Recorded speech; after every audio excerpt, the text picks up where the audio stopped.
एक क्लायंट होते माझे, त्यांना एक प्रॉपर्टीच्या संदर्भातली एक इन्कम टॅक्सची नोटीस आली. त्यांना काय वाटलं की आता या इन्कम टॅक्सची नोटीस मी स्वतःहून हँडल करू शकतो. त्यांनी काय केलं, एक लेमॅन सारखा त्या प्रॉपर्टीच्या रिलेटेड जे काही विचारलं होतं तसं त्यांनी ड्राफ्ट केलं आणि इन्कम टॅक्स ऑफिसरला सबमिट केलं. आता तर ऑनलाईन असेसमेंट झालंय, त्याच्यामुळे तुम्हाला जे काय मांडायचं ते ऑनलाईन मांडायचं. त्याचा प्रॉब्लेम असा झाला की तो जो रिप्लाय होता तो ठराविक फॉर्मॅटमध्ये नव्हता. त्याच्यामुळे इन्कम टॅक्स ऑफिसरने त्यांचे जे सबमिशन होतं ते ऍक्सेप्टच केलं नाही आणि त्यांनी ऑर्डर पास केली. ऑर्डर पास केली ते किती लाखाची केली, 90 लाखाची ऑर्डर पास केली.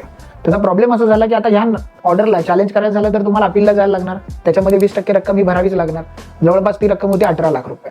म्हणजे किती मोठा प्रॉब्लेम होऊ शकतो की जर तुम्ही प्रॉपर ऍडवाइस घेतलं नाही एखाद्या, आता ह्याच केसमध्ये एखाद्या चार्टर्ड अकाउंटंट किंवा कन्सल्टंटचं जर प्रॉपर ऍडवाइस घेतलं असतं तर प्रॉब्लेम झाला असता का? हे ऍडवाइस म्हणजे कसं आहे की तुमच्या डॉक्टरच्या ऍडवाइस सारखं आहे. तुम्ही डॉक्टरकडे एखाद्या वेळेला तुमच्या छातीत दुखतंय आणि तुम्ही हाडाच्या डॉक्टरकडे गेला तर कसं चालणार?